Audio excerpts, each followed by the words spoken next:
मित्रों, जैसा कि हम सभी जानते कि हमारे शरीर नश्वर है और यह बार बार जन्म मृत्यु को प्राप्त होते रहता है, लेकिन मरता सिर्फ हमारा शरीर ही है।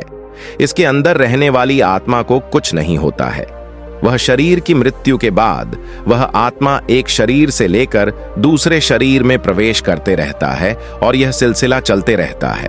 मगर आज हम लोग जानेंगे कि मनुष्य के जन्म से पहले और मृत्यु के बाद आत्मा कहां जाती है, क्या करती नहीं। इन्हीं सब के बारे में जानेंगे, जिसका वर्णन हिंदू धर्म के 18 पुराणों में से एक गरुड़ पुराण में दिया गया है। तो चलिए जानते हैं। जन्म से पहले और मृत्यु के बाद आत्मा कहां रहती है? गरुड़ पुराण। जन्म से पहले और मृत्यु के बाद आत्मा कहां रहती है? गरुड़ पुराण। गरुड़ पुराण में वर्णित कथा के अनुसार जैसे ही एक आत्मा अपना शरीर का त्याग करता है तो उस आत्मा को परलोक ले जाने के लिए यम का दूत पहले से ही वहां मौजूद होता है, जिन्हें उन यमदूतों को देखकर अच्छे कर्म करने वाले व्यक्ति का आत्मा बड़ी ही आसानी के साथ उनके साथ चल देते हैं। लेकिन बुरे कर्म करने वालों की आत्मा को यमदूत द्वारा जबरदस्ती खींच कर ले जाया जाता है, जिसके बाद उन यमदूतों द्वारा आत्माओं को ले जाकर यमराज के सामने उपस्थित करते हैं, जहां पर उन आत्माओं द्वारा जीवन में किया गए अच्छे बुरे कर्मों का हिसाब देते हैं और 24 घंटे तक वह आत्मा यमलोक में ही रहती है। मृत आत्मा का सफर।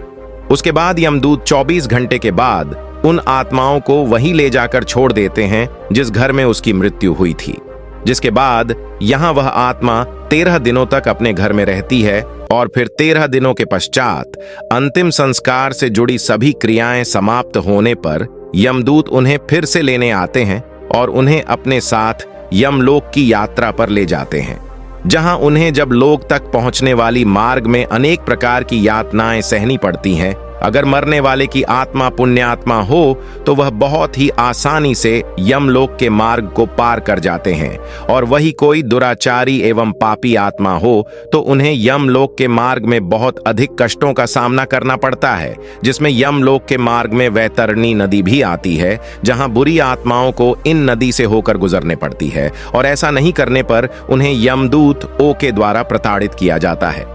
17 दिनों के बाद इस भयानक मार्ग से यात्रा करने पर 18वें दिन यमदूत उन आत्मा को लेकर यमलोक पहुंचते हैं। यमलोक पहुंचने के बाद यमलोक से सटी पुष्पोदका नाम की एक नदी मिलती है, जिसका जल स्वच्छ एवं निर्मल एवं उसमें कमल के पुष्प खिले हुए हैं। उस नदी के किनारे एक वट वृक्ष भी मिलता है, जहां पर आत्मा बैठकर विश्राम करती है और उसके परिजनों द्वारा किए गए पिंडदान उसी वृक्ष के पास प्राप्त होता है, जिससे उन आत्मा में शक्ति का संचार होता है। यमलोक में आत्माओं का स्वर्ग या नरक का गमन। नदी पार करने के बाद जब आत्मा यमलोक में पहुंचती है तब आत्माओं को यमदूतों द्वारा यमराज की सभा में उपस्थित किया जाता है, जहां उनकी सभा में एक से एक बढ़कर ज्ञानी एवं विद्वान मौजूद रहते हैं। तब धर्मराज उन आत्मा को किए गए कर्मों के अनुसार एवं वहां उपस्थित ज्ञानी एवं विद्वानों की सहमति से उन्हें स्वर्ग या नरक लोक भेज दिया जाता है, जहां वह अपने कर्मों का फल भोग सके। कुछ आत्मा ऐसी भी होती हैं जो मोक्ष को योग्य होती है, उन्हें विष्णु लोक भेज दिया जाता है। ऐसे आत्माओं को फिर इस संसार में पुनर्जन्म लेने की आवश्यकता नहीं पड़ती है। स्वर्ग गए हुए आत्मा देवताओं के जैसे शरीर प्राप्त करके अपने कर्मों का फल भोगते हैं, और नरक में वास करने वाले आत्माओं को भी एक दिव्य शरीर मिलता है जिसकी मृत्यु नहीं होती है, परंतु उन्हें इस शरीर में उन्हें नरक में मिलने वाले कष्ट एवं पीड़ा सहनी पड़ती है। स्वर्ग या नरक में गए हुए आत्माओं के जब कर्मफल का भोग पूरा हो जाते हैं तो फिर उन्हें पृथ्वी लोक पर आकर पुनः जन्म मृत्यु के चक्र में उलझना पड़ता है। स्वर्ग में गए हुए आत्मा फिर से मनुष्य योनि में जन्म लेकर अपना कर्म करने लगते हैं।